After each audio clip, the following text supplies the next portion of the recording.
Bienvenue dans ce cours pratique sur l'analyse en composantes principales fonctionnelles ou FPCA. Cette technique statistique moderne permet d'aller au-delà de la CP classique en analysant des données sous forme de fonctions comme des courbes ou des formes collectées sur un continuum. FPCA est particulièrement utile dans l'analyse de séries chronologiques, le traitement d'images ou tout domaine où les données sont fluides et continues. En transformant ces données dans un espace de dimension inférieure, FPCA facilite la détection de modèles, tendances et variations qui ne sont pas toujours visibles dans les données brutes. Découvrons ensemble ses fondements, applications et avantages. Les bases théoriques du FPCA reposent sur la Functional Data Analysis, FDA.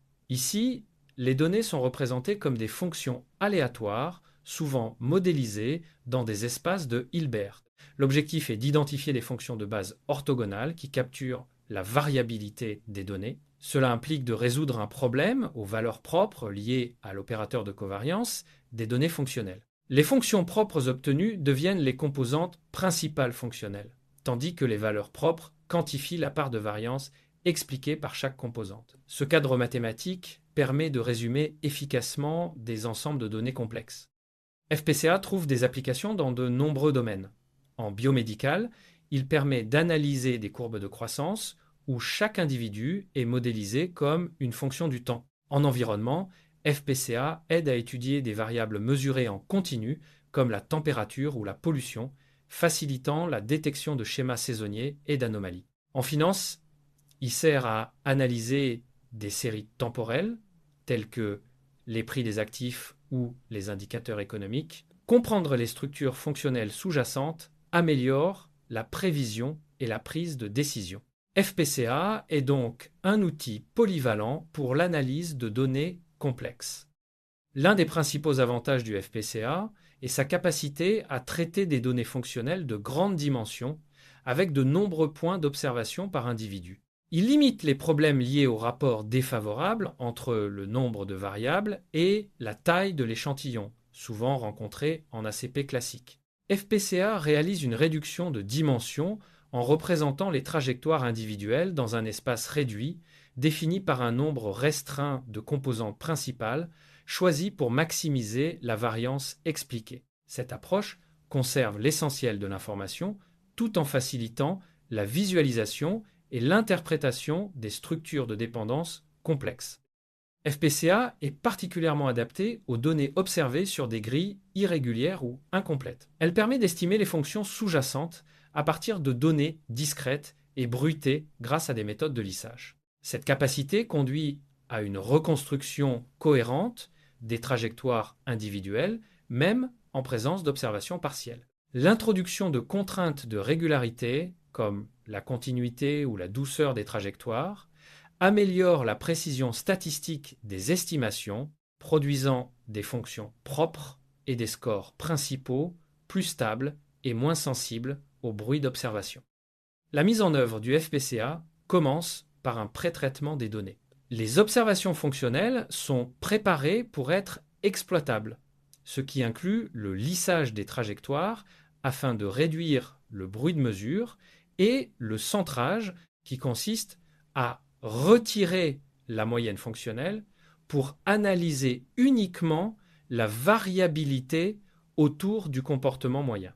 Ensuite, la structure de dépendance est estimée via la fonction de covariance, décrivant la variabilité conjointe entre différentes parties des trajectoires. Ce processus repose sur des méthodes de lissage adaptées à des données potentiellement discrètes et bruitées. Après le pré-traitement, une décomposition spectrale de la fonction de covariance estimée est réalisée pour identifier les directions principales de variation. Ces directions définissent les composantes principales fonctionnelles, ordonnées selon la quantité de variabilité qu'elles expliquent. Chaque trajectoire est ensuite représentée par un ensemble de scores principaux correspondant à ces projections sur les composantes principales. Cette représentation compacte permet de résumer l'information efficacement. Des environnements logiciels comme R et Python proposent des outils dédiés à la FPCA, facilitant son application dans divers contextes, notamment pour l'analyse de données longitudinales ou temporelles. Malgré ces nombreux atouts, FPCA présente certaines limites méthodologiques. Le choix des fonctions de base pour représenter les données fonctionnelles peut influencer significativement les résultats. Une base mal adaptée peut conduire à des interprétations biaisées ou peu pertinentes. FPCA repose généralement sur l'hypothèse que les données présentent une certaine régularité, hypothèse parfois mise en défaut dans des contextes empiriques. La présence de bruit et de valeurs aberrantes complique l'estimation des composantes principales, nécessitant des approches robustes pour garantir la fiabilité des résultats. Il est donc essentiel de porter une attention particulière à ces aspects lors de l'application du FPCA.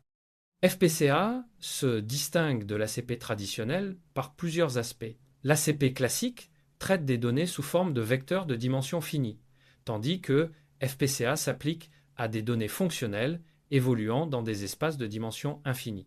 FPCA prend en compte la structure temporelle ou spatiale des données, offrant une analyse plus riche et précise de la variabilité. À l'inverse, l'ACP traditionnelle peut négliger ces dépendances, entraînant une perte d'informations importante. FPCA est donc particulièrement adapté lorsque la continuité des données est un élément clé de l'analyse.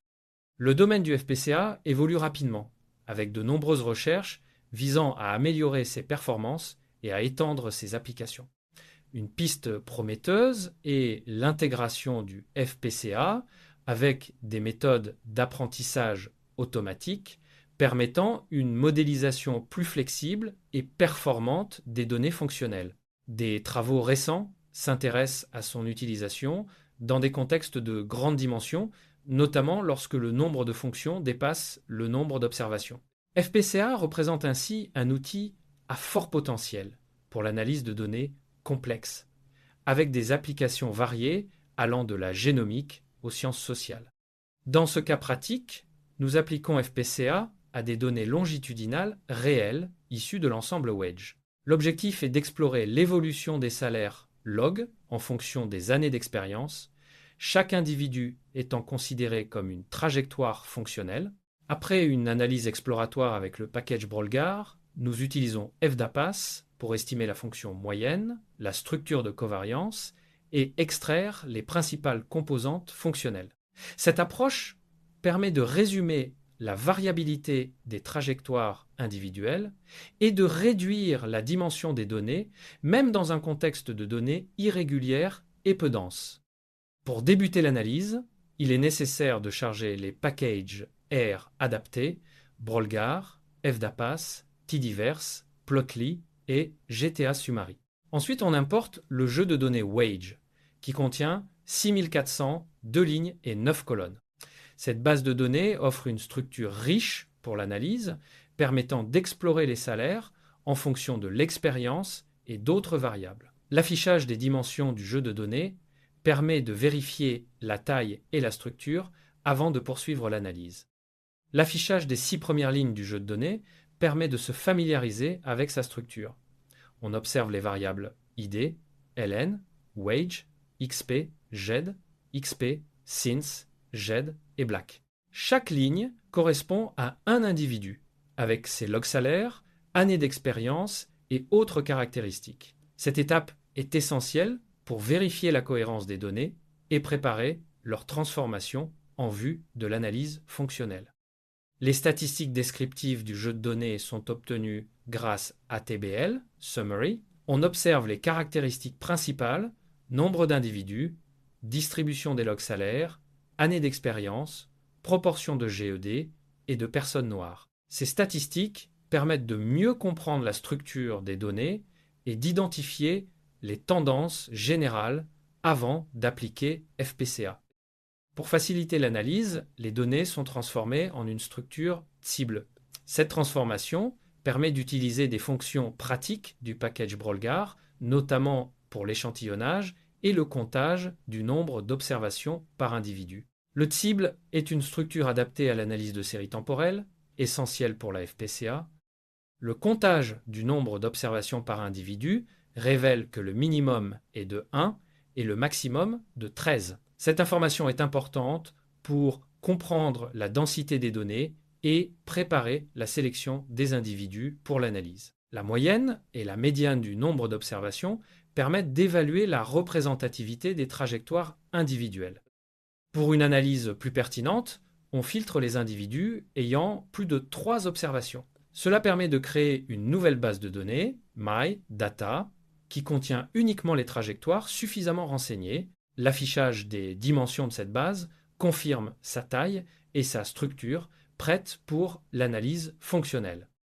La visualisation des trajectoires de tous les individus permet d'observer la diversité des logs salaires en fonction de l'expérience. Cependant, la comparaison des trajectoires individuelles est difficile en raison de la densité des données et de la variabilité entre individus. Cette étape met en évidence la nécessité de méthodes comme FPCA pour résumer et interpréter ces trajectoires complexes.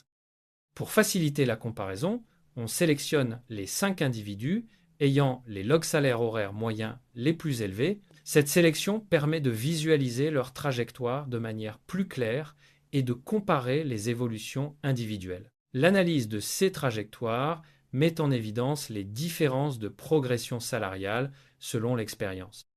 Le graphique des trajectoires des 5 individus sélectionnés permet une comparaison visuelle directe. Chaque couleur représente un individu et on observe les différences de log salaire selon l'expérience. Cette visualisation met en évidence la variabilité des trajectoires et la diversité des évolutions individuelles.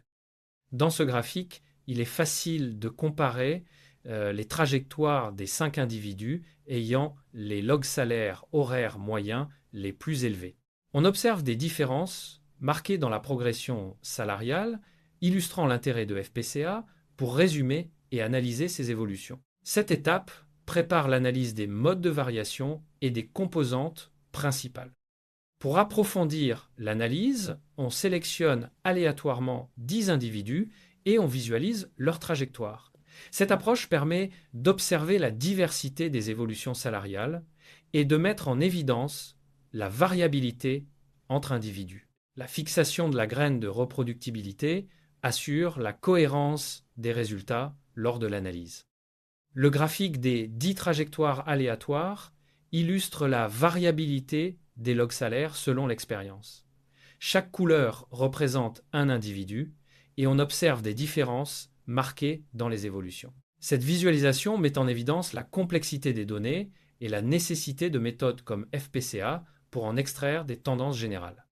Après cette première exploration, on constate que les données sont clairsemées et irrégulièrement observées. Certaines trajectoires ne comportent que 4 observations, aucune n'en dépasse 13, et les mesures ont été réalisées à des moments différents selon les individus. Il s'agit donc d'un jeu de données longitudinales clairsemées, ce qui justifie l'utilisation de FPCA pour l'analyse. FPCA est adapté aux données clairsemées.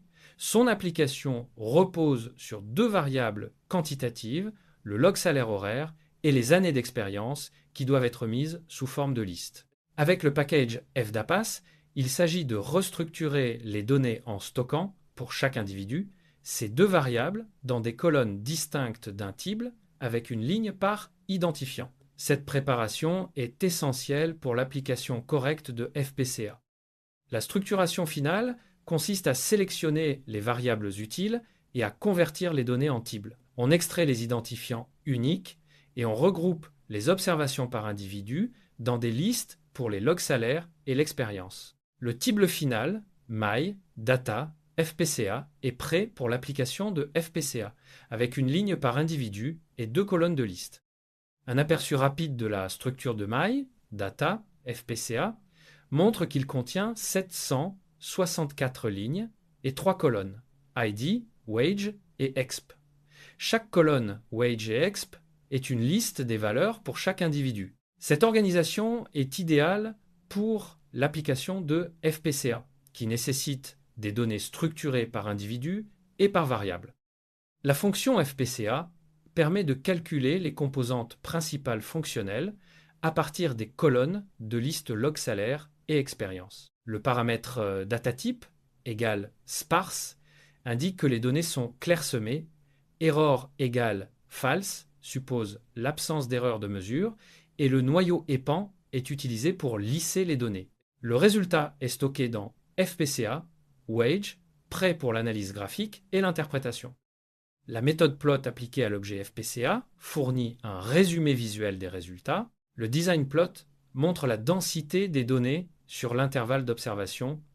La mean function estimée met en évidence une tendance croissante des logs salaires et les trois premières fonctions propres illustrent l'évolution selon les composantes principales. Le scriptplot indique que la première fonction propre explique environ 60% de la variance totale et qu'il faut 8 fonctions propres pour expliquer 99% de la variance.